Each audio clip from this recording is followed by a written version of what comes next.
St. George's Castle. It was built by 1482 under the command of Don Diego Assam. The Portuguese were the first Europeans to arrive on this land. That was 1471. They came to trade and also spread Christianity. They introduced a system of trade known as barter, where they exchanged goods for goods. Now they brought along European goods such as gunpowder, mirror, tobacco, cheap fabrics, bracelets, sugar, in exchange of gold and ivory. But then they were much interested in the gold, and the rate at which the locals were giving them gold gave them the impression that the land was full of gold. So they named this place Amina or Damina, which means the mine. In their language. But then because the locals couldn't pronounce the Portuguese words, Amina or Damina was corrupted to today Elmina, and Eldia was also corrupted to today Edina. And that doesn't mean the locals had no name. Before the arrival of the Portuguese, the original name of this land was called Anum Ansa. And Anum Ansa simply means inexhaustible kind of water. Locally, we say Ensu Anuma Ensa. So Anuma Ensa. That was the initial name of this land. Now, the zeal for more motivated the Portuguese to negotiate with the dead king, the first for this portion of land to build a fort whereby they can protect their trade and their traders and also have rooms for their missionaries. But then initially the king refused.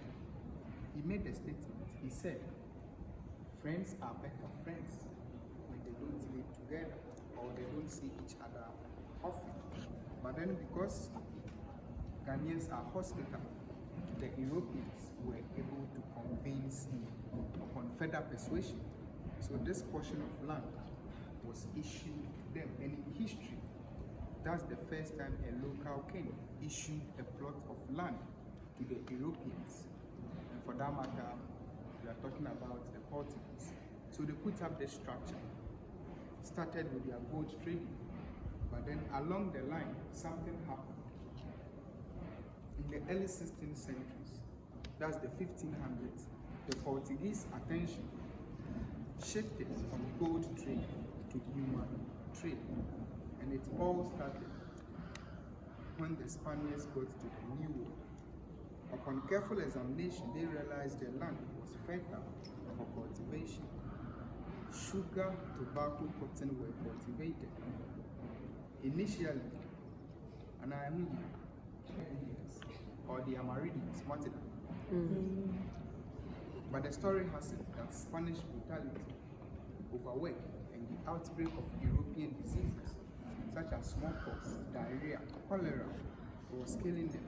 So they were running out of population. So they needed alternative. Many suggested they go in for blacks. There was this Catholic priest who is always accused, named Bartolomeo de las Casas. He suggested to the Spanish they go in for Africans. Why? Because Africans were working under similar climatic conditions and they are much stronger than the Native Americans. So to prove him right or wrong, 1512, 1515 thereabout, few Africans were taken from Spain to Hispaniola, today Haiti, formerly known as Dominican Republic. They tested them on their plantation and through to De las Casas, they proved physically strong. They realized Africans were good candidates for their plantation work. From there, the demand for human trade began. Now, in India, the enslaved Africans were captured all over West African West, Nigeria, Benin, Senegal, Mali, Burkina Faso, Cameroon, Ivory Coast, Gold Coast, present-day Ghana. Now, when they are captured, they were made to walk barefoot from wherever they were captured down to this castle. They had a stopover at a village called Adventist, about 62 kilometers drive from here. It was a slave market. That was where they took their last African back. They gave them food. Those who were old enough had their head shaved with broken bottles. They apply shea butter or palm oil on their skins to look fresh and attractive. So in here they would attract higher prices. From there they continued the journey down to this castle.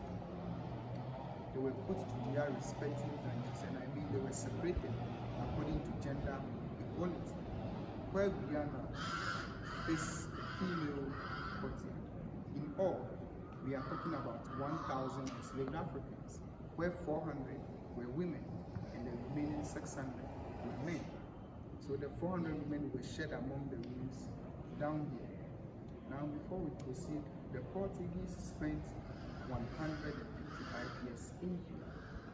1637 they were attacked by the Dutch. The Dutch came in, continued with the trade, spent 235 years.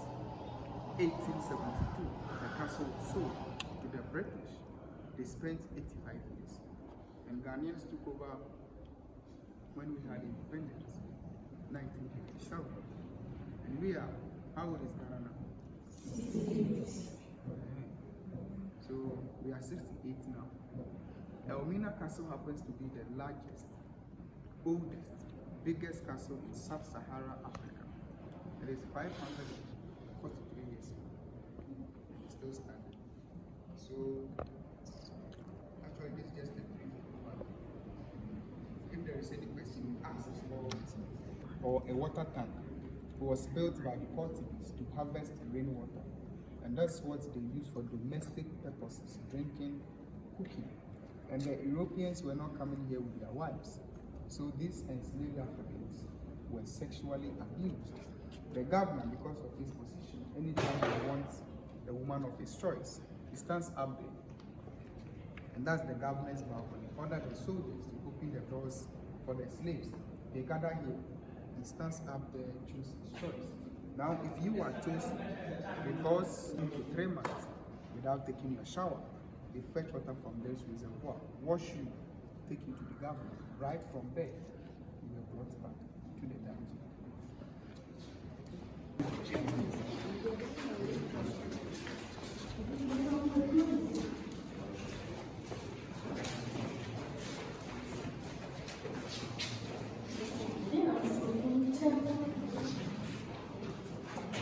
Okay, so this is the largest dungeon, which held about 150 females. Now where your police are, the other dungeon held about 130 females.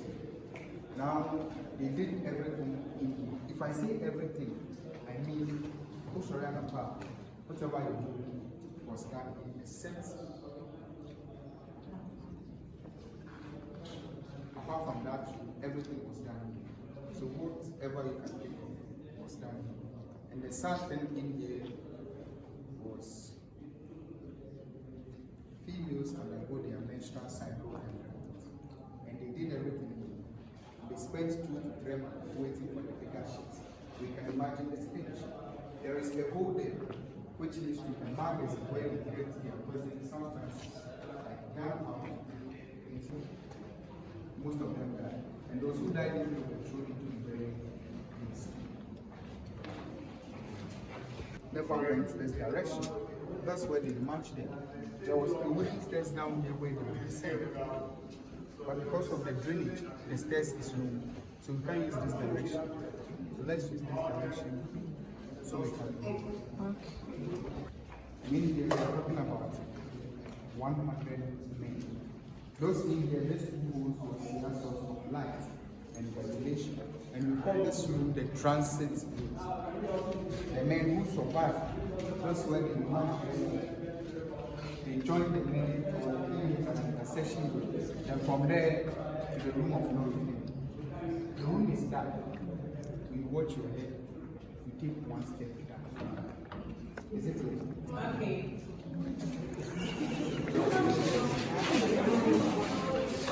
Okay, let's hold on for them to come out. Then we go.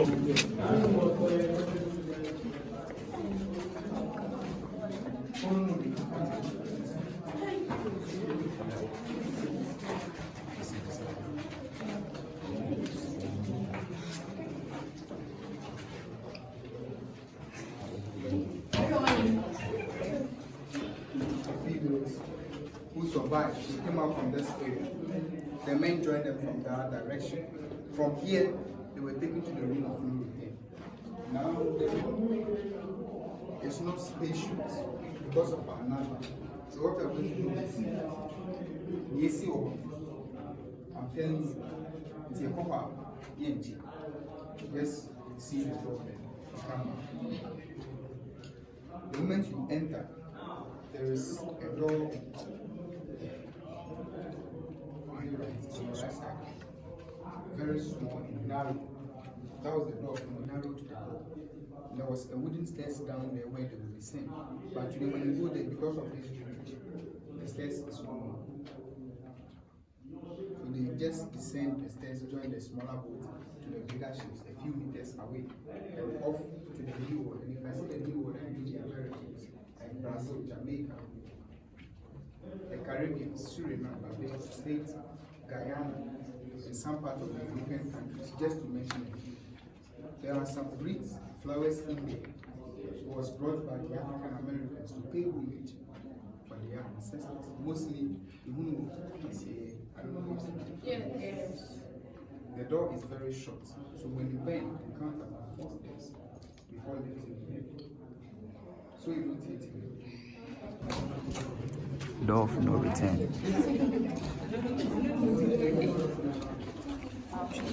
Door of no return.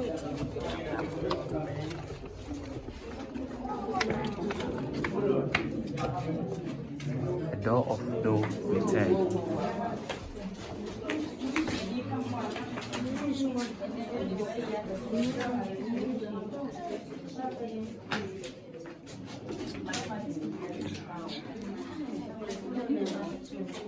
These are some flowers the Black Americans brought to pay homage to their ancestors.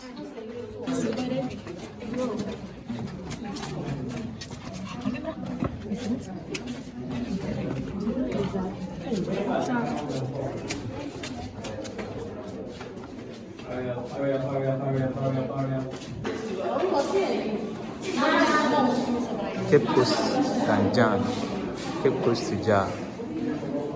The British man said Cape Coast Danjan. The Americans say Cape Coast Suja.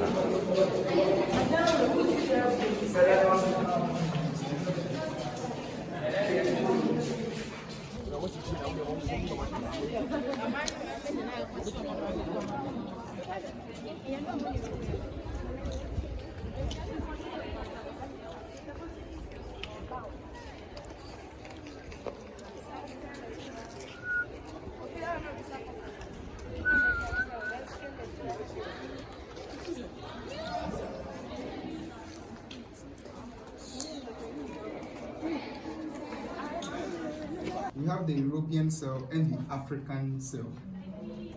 There's the European cell. It was meant for the European soldiers who misbehaved. Some went out without permission. Others also got themselves drunk. Now, if you are caught, you were brought in. Food, water was given. They had sources of ventilation. The door here served as another source of ventilation. So after serving your punishment, you move out. So let's compare the two cells. So those who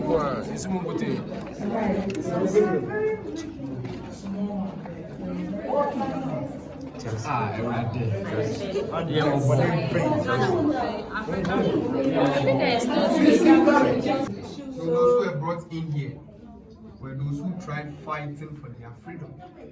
We call them the freedom fighters or the rebellions. With the European cell, you stay in there few seconds or few hours. One exile, ventilation, maybe but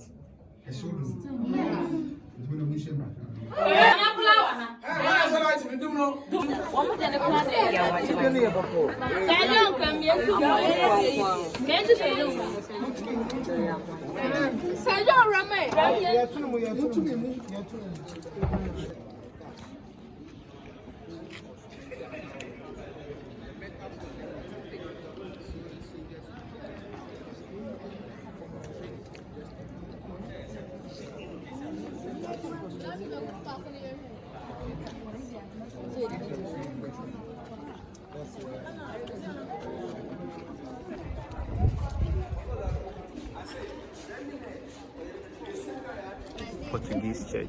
It's now served as museum.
Santehene Bakubia the face.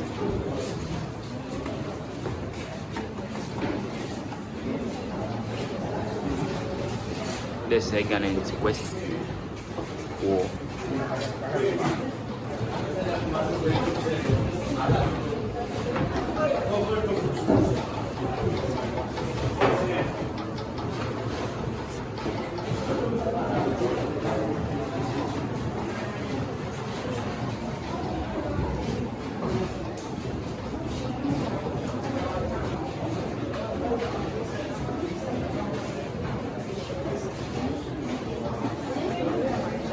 Now we start my grandpa the first.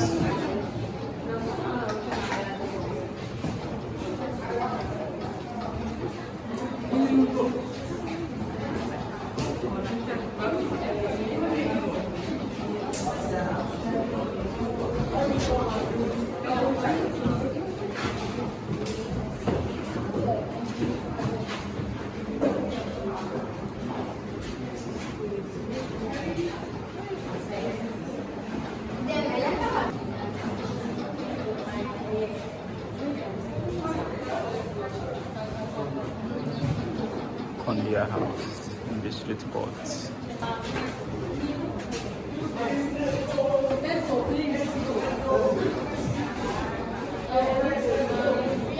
Mother.